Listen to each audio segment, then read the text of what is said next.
Hi, it's Maria from the Tarot Shop here, and this is a deck called the Akasha Oracle.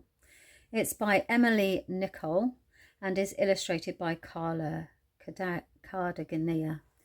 So awful, isn't it? We don't know people's names and you have to try and make a stab at it.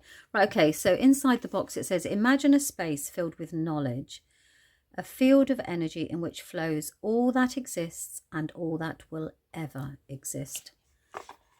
And we have a character on a bird being flown forward. Right, the Akashic Records, a universal library containing all the memories of humanity, including each soul's individual journey, have been known and explored by many civilizations throughout history. When you access the records, the masters and teachers deliver what you need to know to evolve positively in your own current incarnation.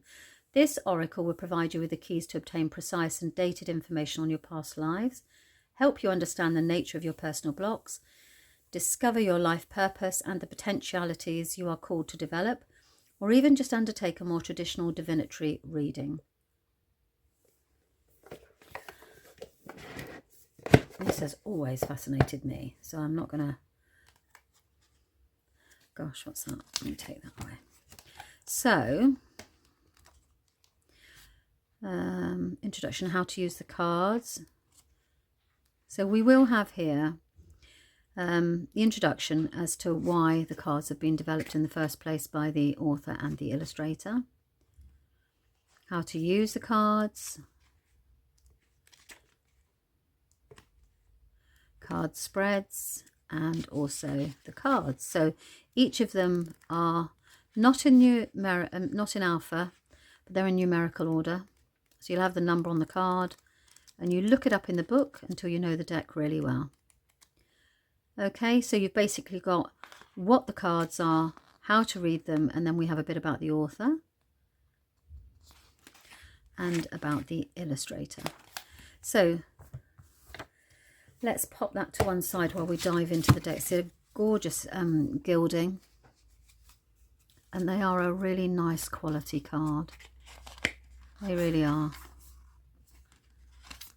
Now, these are obviously cards that you work with. And there they are. So you've got 50. I'm assuming that 2 of these you will lay in a particular way to be able to go where you were before, your past life, and also the date. So that's really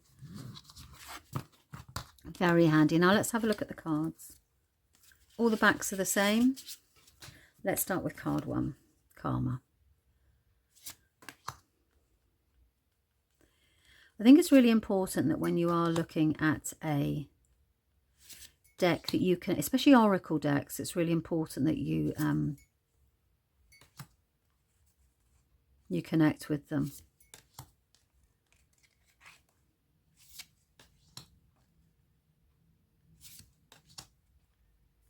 Oh, this will be the difficulty in my lifetime. I will pretty much guarantee that. I think it is for some of us on most things, isn't it? I do struggle to... I've seen this card before. It was probably on the artwork, I imagine, when they sent them across to me.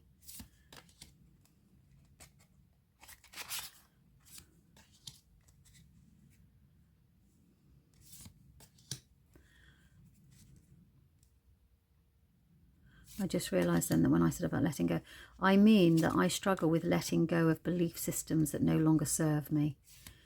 I have struggled with those for years, even though I work in this line of work. You know, on a personal journey.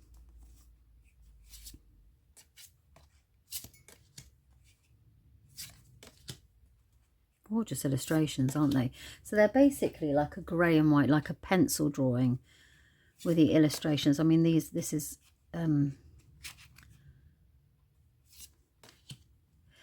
my type of artwork. I really do. I do love this. I love pencil work and pen.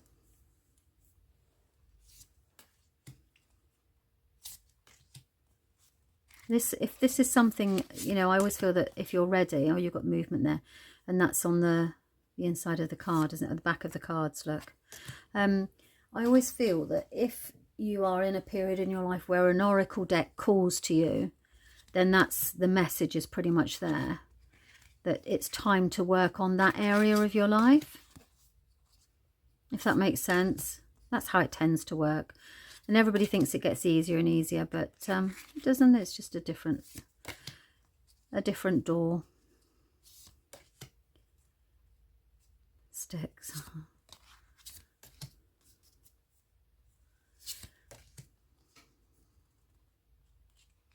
And we've got flowers on each of them. Have you noticed that?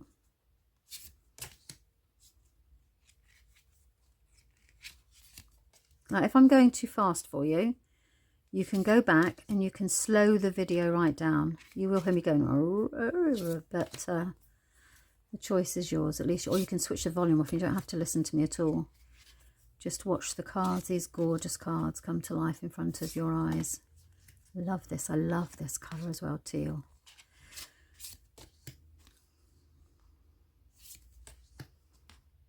Okay, so those are the Akasha Oracle cards.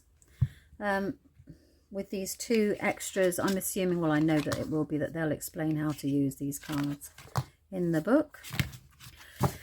Let's just have a little look how it works. So we've got sticks, 36. So let's see what it says in the book. So we're going to get a sense for how we work with it. So 36, right. In Greek mythology, the Styx is one of the rivers of the underworld. This card is a warning you must turn back. The decision that has been made or the path that has been taken is not the right one.